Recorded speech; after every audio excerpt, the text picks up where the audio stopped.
એ યાર અહીં બેસ યાર. શું થયું યાર? જોબ ના મળી યાર.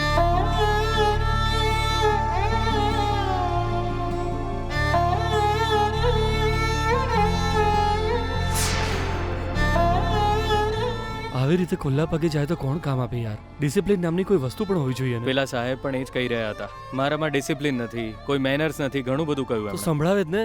તું 1 લાખની સેલરી વાળી જોબ માંગી રહ્યો છે યાર. એક કામ કર, આ લે લે, તું મારા શૂઝ પહેરી લે. પણ યાર જો યાર, તું બીજી જગ્યાએ ઇન્ટરવ્યુ આપવા માટે જઈ રહ્યો છે ને, એક કામ કર, તું મારા શૂઝ પહેરીને જા.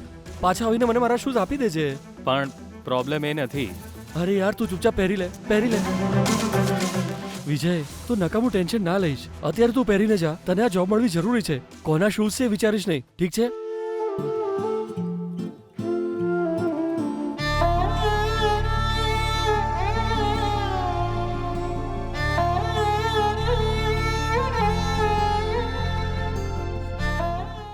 ઉભો થા, અત્યારે જઈને ઇન્ટરવ્યુ આપી આવ. જો તને નોકરી ચોક્કસ મળી જશે, તારી જીત થઈને જ રહેશે. તને 1 લાખ સેલરી વાળી જોબ મળી જશે. જા ઇન્ટરવ્યુ આપી આવ. જઉં છું.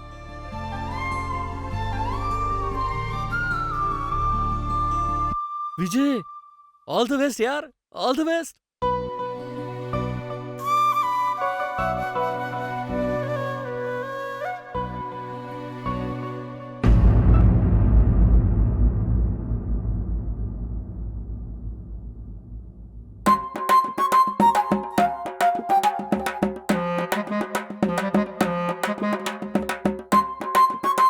Sir, file sir, file.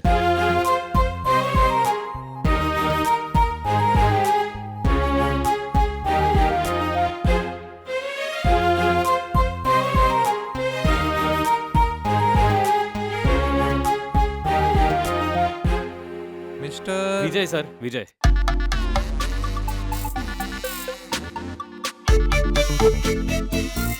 તારું એજ્યુકેશન હજુ પૂરું નથી થયું.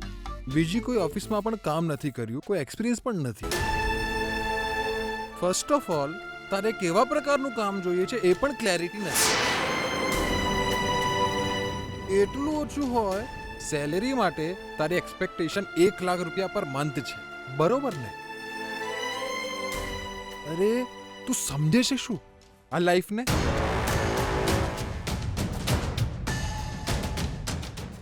સર, તારી અંદર ડ્રેસ સેન્સ નથી, ખાલી વાળમાં કાસ્કો ફેરવીને આવ્યો છે એટલે હું તને જોબ આપી દઉં?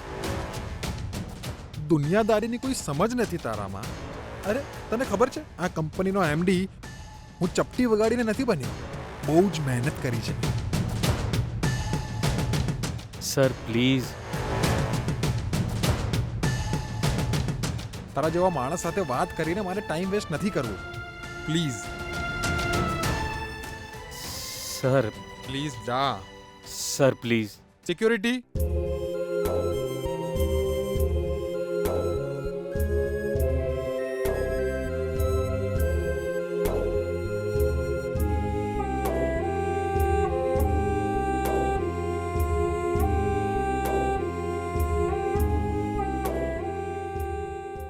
વિજય, એ યાર શું થયું?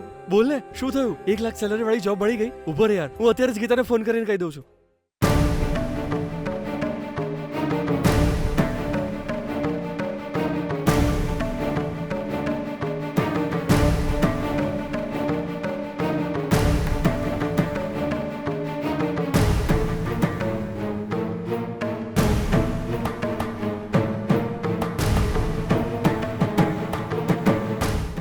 યાર,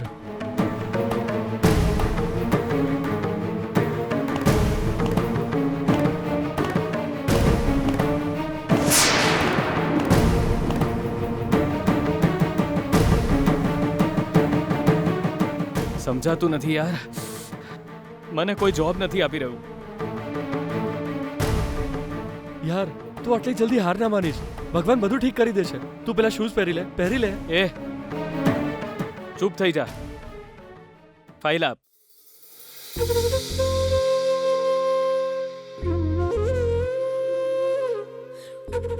આવનારા 30 દિવસમાં 1 લાખ કમાઈને હું તમારા હાથમાં મૂકી દઈશ. ગીતા, 1 મહિના પછી આપણે લગ્ન કરીશું.